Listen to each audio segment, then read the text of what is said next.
दोस्तों नमस्कार। दिल्ली में आप पार्टी अपना बहुमत खो चुकी है। एमसीडी के चुनाव में अभी जो स्टैंडिंग कमेटी की जोन पे चुनाव हुए, 7 में बीजेपी जीती है और 4 में आप पार्टी जीती है। इसमें जो सबसे बड़ी बात ये आ रही है कि 12 जोन के जो चुनाव हुए हैं उसमें 4+1 जो है ये आपका और 7 बीजेपी के, टोटल बीजेपी के 9 हो गए स्टैंडिंग कमेटी बना करके और आप पार्टी का 8 हैं। इसलिए जो बहुमत है वो भाजपा के साथ है। मौजूदा जो हालात हैं उसमें साफ हो गया है कि भाजपा ने बढ़त ले ली है और खास तौर से मेयर का जो पद है ये अब थोड़े दिन का ही रह गया। शैली ओबेरॉय अपना बहुमत खो चुकी हैं। तमाम क्रॉस वोटिंग भी हुई है जो भाजपा के फेवर में हुई है।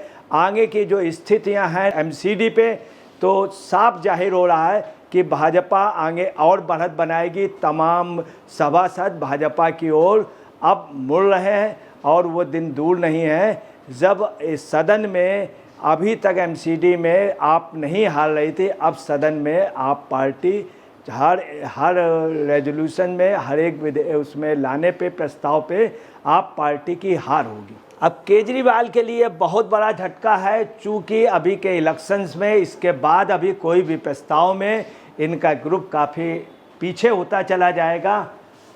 श्री सिन्हा ने अपने सोशल मीडिया अकाउंट्स में लिखा, इस बीच दिल्ली में एमसीडी स्थायी समिति चुनाव में भाजपा 12 में से 7 जोन जीती है। भाजपा को दिल्ली के 12 में 7 जोन में जीत हुई है।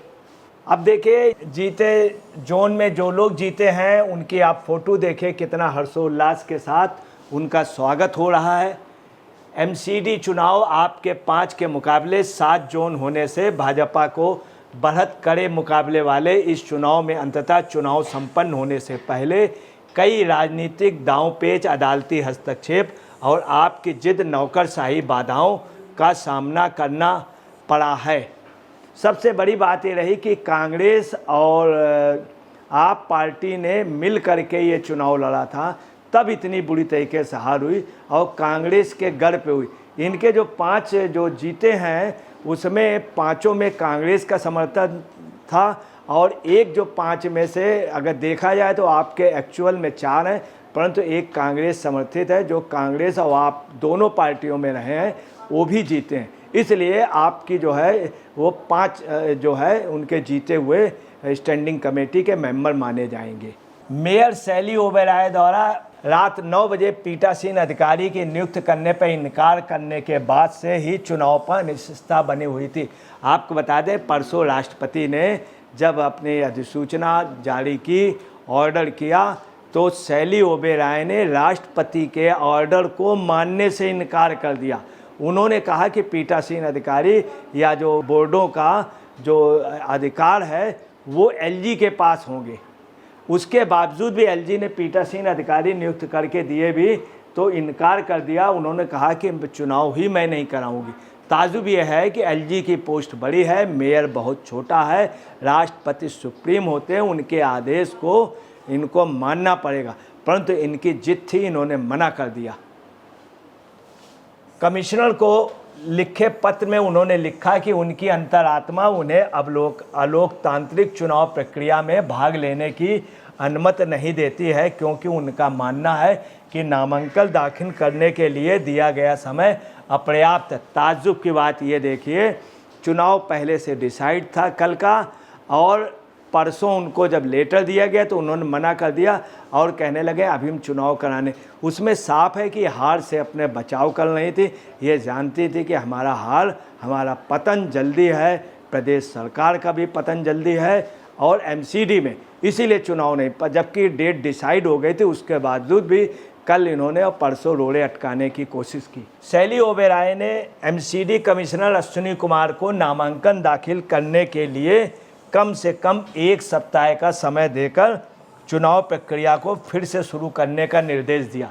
आप देखिए कि शैली ओबेरॉय ने कमिश्नर को, एमसीडी कमिश्नर जो उनके पैरेलल पोस्ट है और कमिश्नर की एक वैल्यू है, एलजी का आदेश, और उन्होंने उनको आदेश क्या दे रहे हैं, 1 सप्ताह का समय देकर चुनाव प्रक्रिया को फिर से शुरू करने, मतलब 1 सप्ताह का समय देकर। मतलब जब भी शुरू करें तो 1 सप्ताह का हमें समय दें, अगर आप महीने भर बात करें तो भी 1 सप्ताह। चूँकि ये डिले कर रही थी, उसका रिजल्ट क्या हुआ, कमिश्नर ने क्या किया, एलजी से बात की, एलजी ने 12 पीठासीन अधिकारी हुए और 12 पीठासीन अधिकारी जो डिप्टी कमिश्नर रैंक के थे वो उन्होंने किए। डिप्टी कमिश्नर रैंक के पीठासीन अधिकारियों को नियुक्त किया और उन्होंने कल चुनाव कराया। कल भी ये चुनाव के लिए अपनी जिद करती रहीं और ख़ास तौर से आप पार्टी के लोग वहाँ ज़बरदस्ती करने की कोशिश में थे, परंतु किसी की भी नहीं चली। आपको बताना है शैली ओबेरॉय काफ़ी विवादास्पद हो चुकी हैं। अभी कैरोल बाग में जो कांड हुआ था उसके कोचिंग के बच्चे में, राव कोचिंग में, उसमें बच्चे 3 मर गए थे, वहाँ पर भी बताते हैं वहीं पास में उनका घर था और वहाँ की व्यवस्थाएं ठीक नहीं की, जबकि इनका वो इलाका है सबसे बड़ा, आपका एक कैडर वहाँ पे है, सारा आपका मतलब वित्तीय खर्च भी वो एरिया सबसे ज़्यादा चलाता है, कैरोल बाग और हालांकि उस क्षेत्र पर शैली ओबेरॉय का कैंडिडेट जीता। आपका वजह है कि वहाँ ज़बरदस्त आप पार्टी की होल्ड है। आयुक्त ने नियुक्तियों को उचित ठहराने के लिए डीएमसी अधिनियम की धारा 487 का हवाला दिया। आयुक्त कुमार ने बाकायदे अश्विनी कुमार जी ने उनको हवाला भी दिया, बताया भी कि एक तो राष्ट्रपति का आदेश, ये 484-87 का हवाला। केशवपुरम जोन में भाजपा ने निर्विरोध जीत हासिल की। आपने भाजपा के 7 जोन के मुकाबले 14 पार्षदों के साथ रोहिणी जोन पर आसानी से कब्जा कर लिया। सबसे बड़ी बात रही कि भाजपा के 7 केशवपुरम जोन में भाजपा की निर्विरोध जीत हासिल की। भाजपा के 7 के मुकाबले 14 पार्षदों के साथ रोहिणी जोन पे आसानी से कब्जा कर लिया। नजफगढ़ में भाजपा ने आपकी 8 के मुकाबले 14 सीटों के वार्ड में सुरक्षित कर लिया अपने को। भाजपा ने शाहदरा दक्षिण जोन पर भी दावा किया। पश्चिम जोन में आपने भाजपा उम्मीदवारों के नामांकन वापस लेने के बाद निर्विरोध जीत हासिल की, जिसमें आपके 20 की तुलना में केवल 5 निर्वाचित पार्षद थे।